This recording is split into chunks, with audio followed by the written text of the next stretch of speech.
This is a 2007 Ford Focus, and today I'm going to show you how to check the coolant level on the reservoir. Sometimes you can naturally lose coolant heading into the winter or into the summer, or sometimes you can just find that your engine might be overheating a little bit, and that can be due to a lack of coolant. So we're going to look and find where the reservoir is located and how we can fill it up. So first things first, what we're going to need is first we're going to need a funnel. I have a long funnel here. I also actually have a gray funnel. Any funnel will really do as long as it's able to be properly supported and give you enough access. And then also we're going to need coolant. Now, a great go-to is 50/50 pre-diluted antifreeze coolant. That means that all you have to do is just buy it and it is good to go. You can go ahead and pour it in. You don't need to pre-mix it with any water. Many 50/50 coolants oftentimes say right on the bottle they're good for all makes and models. I also actually have some Dexcool here as well. This is what GM uses in their vehicles. Obviously, this is a Ford, so we're not going to be using it, but I thought I'd go ahead and show it for folks who are watching this who might be in need of Dexcool. The way you can tell is by simply looking in your owner's manual, flip to the section on engine coolant, and it will be able to properly tell you what is needed. The location of the engine coolant reservoir can change based on your vehicle. In a Ford Focus, it's very easy to find. It's this nice clear plastic reservoir here.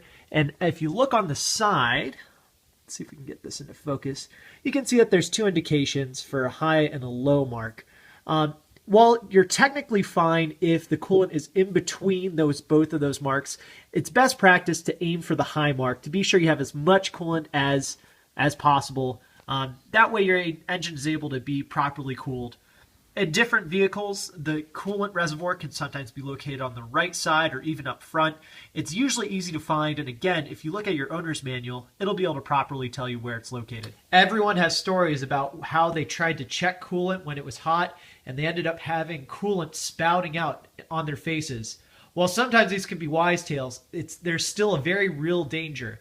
If your engine is hot, you need to let the coolant cool down, because if you take the cap off, you can actually run the risk of coolant spouting out, and the last thing you want is hot fluid moving over the engine and maybe even posing a danger to you.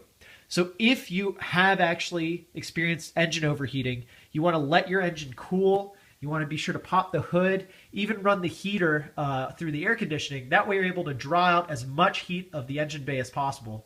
After appropriate time, and once the engine's been able to cool down, you can go ahead and remove the cap.